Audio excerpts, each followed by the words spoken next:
ہندوستان کے گورنمنٹی بینکوں اور مسلم ممالک کے گورنمنٹی بینکوں سے جو منافع ملتے ہیں ان کا لینا اور استعمال کرنا کیسا ہے؟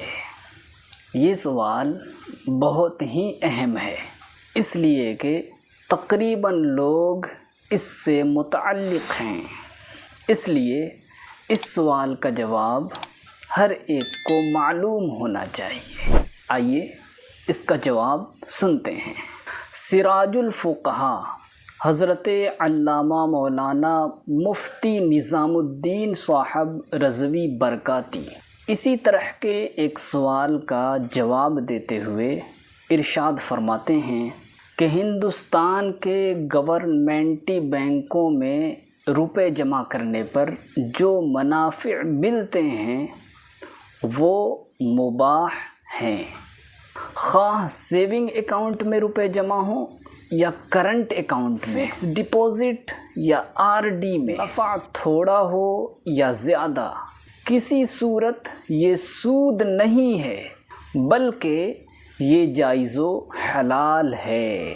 اسے لے سکتے ہیں اور اپنے کاروبار میں بھی لگا سکتے ہیں، لیکن بہتر یہ ہے کہ اسے لے کر رفاہی کاموں مثلاً مدرسے، مساجد، تبلیغی کاموں اور غربا و مساکین میں خرچ کرے، اور رہ گیا وہ نفع جو مسلم ممالک کے بینکوں میں روپے جمع کرنے پر ملتا ہے وہ سود ہے، اسے لینا ناجائز و حرام ہے، مگر یہ کہ وہ نفع عقد شرکت یا عقد مضاربت کا ہو۔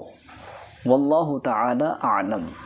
تو ناظرین، ہم نے بہت ہی اہم مسئلے کا علم حاصل کیا ہے۔ ویڈیو اچھی لگی تو ویڈیو کو خود تک محدود نہ رکھیں، دوسروں کو بھی شیئر کریں تاکہ انہیں بھی اس مسئلے کا علم ہو جائے، اور چینل کو سبسکرائب بھی کر لیجئے۔